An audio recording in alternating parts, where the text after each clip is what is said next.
giving you the perspective and insight from top political insiders every afternoon. This is Montreal Now on News Talk Radio, CJAD 800. Welcome back. So a story yesterday about the city now trying to do a little bit more with respect to dealing with homelessness by coming up with something called modular units where people can live, which sounds like a step in the right direction. Now, there are only 60 in the original plan, but my understanding is there could be many, many more. Will this help? What does it do? How does it work? James Hughes is CEO of the Old Brewery Mission. He is on the line. James, thanks for being here this afternoon. My pleasure. I saw you talking about this last night on CTV, so I have a couple of questions here. Number one, we talk about 60, and obviously 60 is better than none. But what does this mean? I mean, long-term for the overall homelessness situation, this literally is a drop in the bucket. Yeah, it totally is a drop in the bucket. We have 5,000 people minimum who are homeless tonight in Montreal, 1,000 who will be actually outside, in the parks, in the metros, and in the encampments and so on. So, 60 does not sound like a lot, but we need more capacity. We'll take anything we can get. What's exciting about this is, as you said off the top, it could be really fast, too. And that's something sometimes takes a long time to get new projects approved. So if we can indeed get these projects up and going within a couple of months, even better. And if, moreover, it could be pilot projecting, and we can see that we can get these up fast. We can actually help these people who are going to use the units get into longer-term housing solutions fast. Maybe, indeed, we can replicate them elsewhere also at the same speed. So overall, probably good news. Okay, I'm trying to understand what these things represent. When I first saw modular, I'm thinking it's just, four walls and not much else. But this is an actual place you can live. So I think the devil will be in the details. I think that probably people will see this differently, and we'll all need in the sector more information on exactly what the expectations are. But we've seen some modular units in some other jurisdictions. Some people call them mini homes, or there's des roulottes, des projets de roulottes, and they some of them are really, really nice. In Gatineau, they're using some shipping containers to do this. But I think they'll be open-minded about what kind of units that we're actually going to be able to build, provided that they have the basics, which is really humane, comfortable, personalized spaces, with bathrooms. There's going to be a place to eat, and most importantly, there's going to be access to intervention workers, professional services to help people get out of those places and into better places in the short term. As I hear you say this, I wonder to myself, how does that transition begin? I mean, that's only 60 units. Who's getting those 60 units? How's that determination made?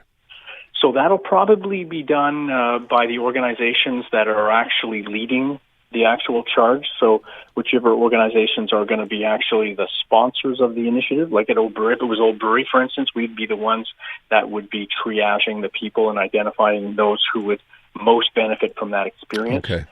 Just like if it was another organization, they'd be the ones doing it. Got it. The one question I have, and I'm going to go to Benoit Langevin from Ensemble Montreal on this, I guess the one issue here, as you say, the devil is in the details. We don't know where these are going to go, right? That's right. That's also not clear. We'll all have to wait and see. I think they're looking for a size of about, size large enough to accommodate up to 30 of these units in one space. You get some economies of scale by doing it with that many people. And to do that times two. So there's your pilot project right there. And there you go. If it actually does serve a purpose and does so, in a really rapid way, maybe we can add the capacity we need much faster than we might otherwise. So listen, it's good news on the surface, as I said, better something obviously than nothing, but I know the opposition has sort of been on the story. James, hang on a sec. We have Benoit Langevin. He's a city councilor. He's the opposition critic on homelessness for Ensemble Montreal. Benoit, what's the issue here as far as you're concerned? Hi, Aaron.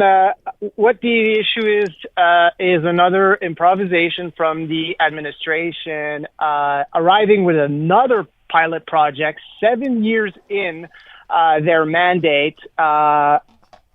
There's winter in the next couple weeks, months, and we are proposed 60 places in a context where, like you said earlier with James, Mr. Hughes, it's a drop in the bucket in a context where we were announced not even a month ago a public consultation with the also pieces of the report of ICOUNT saying that there was 800 people living in public spaces that don't necessarily fit in the shelter network that we have on the island, which is overflowing at this point. And we are in a position where we're hearing all sorts of stories, like places that these places could be explored. Again, pilot project, not a bad idea to have a modular approach. A lot of benefits like a quick installation and potentially movable installation, which is a good thing. But we need to realize that if you target places like Louvain, Unsik, or places like the Hippodrome in Côte-des-Neiges, which are two locations that were kind of announced as potentially places where they would install these things, well, these installation requires infrastructures like sewage, like water infrastructure, which we have no idea. Nothing has been presented. So again, we have an administration not ready for winter, for their seventh winter, without any proper planification to tackle the issue. And what I hear is that encampments, there's a big intervention coming on September 4th to dismantle all encampments on the island. But where are these people going to go? Wait, just to go back to what you said, is this public knowledge? How did you find this out? I was just in Janmans Park, just beside Hotel Dieu, about an hour ago, and Emis crew just passed by, and they told me that they're going to be dismantling them. Yeah, Unsik, also Hochelaga, and I hear that, and the people around Hotel Dieu, I mean, every situation is dire, but I mean, it's people with physical issues, people that comes out of the hospital network that are struggling, that some of them have cancer, that have no place to go. And we're going to dismantle this place, and then we're going to bring it to another borough and just bring those people where? We're going to follow up on that. I'd not heard that. Listen, the part that I should point out as well that you mentioned, the city had promised public consultation on this. You're saying that never happened? Well, the public consultation is supposed to create a report for December. So why are you consulting the population on how to install the infrastructures and ideas and bringing in a solution at the same time? Yeah. I mean, why are you consulting? Why, are you buying time or something? It really sounds like they're buying time again and having to face the reality of not having the proper answers this year again. Because of a lack of investment in their own building, because there's not sufficient location or investment in that file. Yet again, we can announce a bike path on Camillien Hood for $90 million for 2029. No announcement. I'm going to leave it at that. We're out of time. Benoit, I thank you. I appreciate you weighing in. James, are you still there? I'm still here. Had you heard about these encampments coming down that he just mentioned?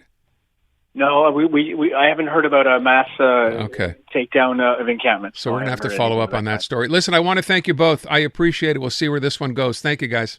Thanks, Aaron.